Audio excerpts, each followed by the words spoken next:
I decided I better split this lecture into two parts so I didn't choke YouTube. Any rate, I'm hoping you watched the Khan Academy podcast since I'm going to go fast. I need to get to Turner and the slave ship. I've mentioned that Romanticism was less fascinated by the classical world and all its philosophy, and more taken with the medieval world and its religion and mysticism. When the medieval complex that housed the British Parliament burned down in 1834, leaving only the medieval Westminster Hall, the British government held a contest to design a replacement. Their stipulation was that the design had to be based on either Elizabethan or Gothic architectural styles. Either one would have been perceived as a return to the good old days, when true craftsmanship prevailed before industrial, ready-made, mass-produced goods flooded the market. So we're seeing a certain amount of nostalgia here. So here's the one important portion of the Palace of Westminster that survived the 1834 fire. It's the Hall of Westminster, built by the son of William the Conqueror in 1097. Westminster was the primary residence of the kings of England until a fire destroyed much of the complex in 1512. After that, it served as the home of Parliament, which had been meeting there since the 13th century, and also as the seat of the Royal Courts of Justice, which were based here at Westminster Hall. So let's watch a brief introductory video made by the UK Parliament. This is one of your required images, but I'm guessing it's included mostly to showcase how Barry and Pugin used it as a model for Parliament's interior. And here we see the old and new compared. The central lobby is the heart of the Houses of Parliament, the place where corridors from the Lords, the Commons, and the Westminster Hall all meet. The College Board image doesn't really capture the ceiling, which is quite interesting, so let's watch a very brief clip, also from the UK Parliament. Another influence on the design was the Edward VII Chapel at nearby Westminster Abbey, one of the most famous examples of which Gothic style? Perpendicular Gothic. Maybe it has not disappeared from the AP exam. It's a distinctively British Gothic style distinguished by its rectilinear shapes and its elaborate fan vaulting that you see here on the right and also remember in Hogwarts.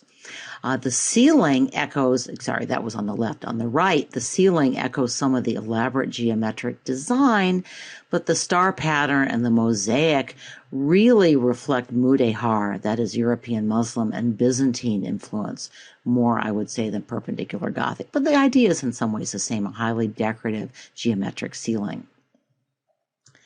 Okay, finally we come to my favorite Romantic painter and maybe my number 2 artist crush after Caravaggio, so you're warned. Like the paintings we've seen by Géricault and Delacroix, this captured a dramatic current event. Any guess as to what event that was? Well, it was the burning of the Houses of Parliament in 1834 that I just talked about. And it was painted pretty much right after it happened. Turner was actually an eyewitness. He based his painting on sketches he made as he watched the buildings burn. So I've juxtaposed this painting with our required work. Imagine that this is an attribution essay question. And by the way, Turner has showed up frequently in the past on AP exams for attribution. Why is Burning the Houses of Parliament clearly a work by Turner? Well, in both paintings, we see the play of light on water, inspired partly by repeated trips he'd made to Venice, which is the city of light on water. We also see the human figures crowded into the foreground, overwhelmed by the forces of nature and by disaster. In other words, we see the sublime. Note the color, the fierce, saturated yellows juxtaposed with blue. These are also characteristic of Turner's work. I'm going to talk more about color theory in a moment. But these bursts, critics said, blobs of pure color, were something new, a foretaste of art that would burst upon Europe in another 40 years with the Impressionists. Note, by the way, I've given a lot of detail in my attribution. One concern I have in essays I've seen is that you're not giving enough detail from paintings, including the painting that's right in front of you. At any rate, we're going to linger, I hope, on the slave ship. Next to the raft of Medusa, this work generated the most past AP questions from this unit, and this one is still on the list, so heads up, okay? But first, I want to look at the development of this remarkable artist. Turner achieved great early success as a landscape painter, rather in the tradition of Constable. But Turner's vision of the British countryside was not always as sentimental as Constable's. His work also foreshadowed developments that would reemerge later in the 19th century with realists such as Courbet. Stay tuned, that's my next lecture. This painting captured the poverty that gripped the English countryside in the hard early years of the Industrial Revolution and the aftermath of the Napoleonic Wars. Turner, by the way, grew up as a poor Cockney boy in London with a mother who went insane and died in Bedlam Insane Asylum, which is an unusual social background for a Romantic painter. They were mostly from the upper middle class. Some art historians speculate that this early encounter with madness shows up in the fiery colors of many of his paintings. By the way, when Turner visited France, he met with Delacroix, who was actually a big admirer of his paintings, but was taken aback by Turner in person, whom he thought looked like a farmer with dirty hands. Delacroix also observed that Turner smelled bad. So here's a painting that suggests Turner's fascination with horror, maybe even a little flirtation with insanity. Like Goya, Turner painted his nightmares. In this case, this was probably enhanced by the opium he was taking to treat a lingering and painful illness. The title and image come from the book of Revelation, chapter 6, verse 8. I looked, and there before me was a pale horse. Its rider was named Death, and Hades was following close behind him. And here we see Turner's field of Waterloo, the site of England's great triumph over Napoleon. But this too looks more like a work by Goya than a British Romantic. It's all about carnage and loss, and the painting was deeply unpopular at the time. Critics considered it profoundly unpatriotic. In fact, it didn't get a proper display until the 1980s. Turner's experiments with watercolor and with color theory were likewise ahead of his time and inspired Impressionists a generation later. He painted with his fingers as well as with brushes. One reason, presumably, they were dirty. He globbed oil paint onto canvases and then carved into it with his fingernails. This is a non-representational work. In plain English, we really don't know what it's trying to represent. We will see a lot of these, but really not until well into the 20th century.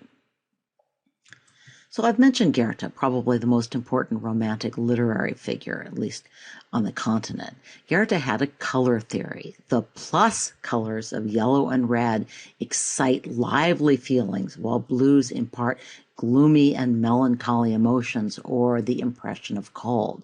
To Goethe, whose writings Turner closely studied, yellow was above all associated with the sun and with energy-given qualities. Goethe also anticipated color theorists by observing that every decided color, this is a quote, does a certain violence to the eye and forces it to opposition. In other words, complementary colors work together optically to combine. Note that Turner makes considerable use of complementary colors, especially yellow and indigo. He also strategically places small dots of colors so that the additive mixture would gain brilliance. We saw that technique in Vermeer's paintings. We will see it much more strongly with the Impressionists and Post-Impressionists. Turner actually gave lectures on color and perspective at the British Royal Academy. Turner even imbued the Industrial Revolution with a harsh, austere beauty, as Monet would a generation later in one of our required works from a later unit, which I've stuck on the slide as a teaser. In the Turner painting, we see the locomotive barreling toward us, pumping steam into the air. Like the wild animals of other Romantic paintings, it conveys power and dynamism and maybe a kind of brute force. So, any guess who painted the work on the bottom right? That's another Valley of Mexico painting by Velasco, this one from 1879. So, is the railroad an element of nature, an invader, both? Note that Turner uses color much more radically, even though his painting dates from 35 years earlier than Velasco's. Okay, Slave Ship. If you skipped the Khan Academy video on this work, may I strongly suggest that you go back and unskip it, please? So here is Simon Schama's account of this painting from the Power of Art series that I like so much. It's a long clip, sorry about that, but I think Schama does a great job of presenting the history behind this painting, talking about its composition and use of color, and introducing a number of romantic elements. When the disembodied voice returns, we will be leaving Romanticism and exploring not only realist paintings, but that radically realist new art medium, photography.